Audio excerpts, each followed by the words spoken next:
So next up we have our round jar or a rectangular jar. I'm going to do the same workflow where I just simply duplicate that collection, back it up, and then just go through and assign all of my checkerboard shaders. So all this. So I'll select the glass, go down here, checkerboard.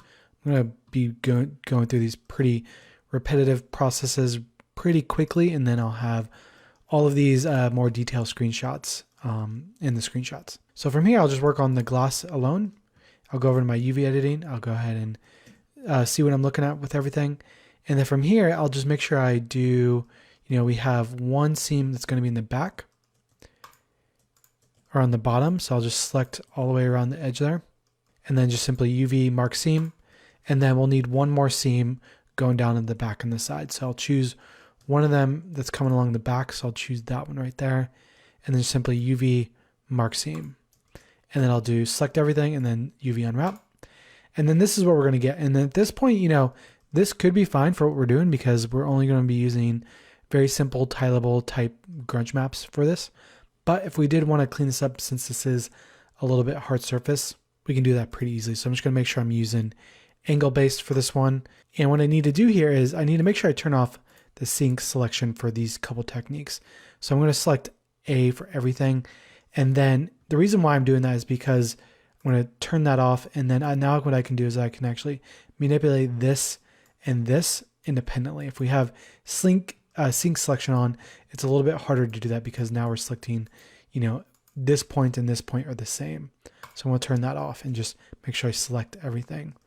So what we can do here is simply select all these points and then go into our UV grid. So I'll just do 2 grid by shape. And then I'll do the same thing for these down here. And I'll select those and do 2 grid by shape. So you might be wondering, why wouldn't we do everything together? Well, if we were to do everything together, it would try to do this. So it tries to even out everything a little bit too much. There we go. And then next up we have our liquid interior. So I'll go back to my layout and go ahead and hide that and go to our liquid and jump back into UV editing, select everything.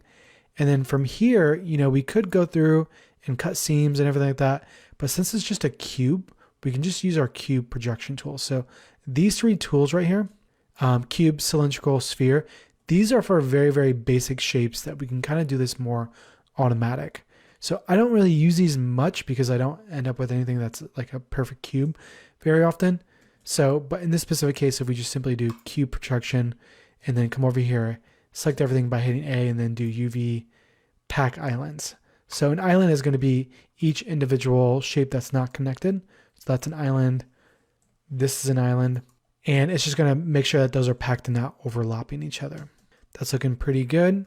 And then for our last one, the cap, what we can do is, since this is just a duplicate of the other one, we can just get rid of this completely.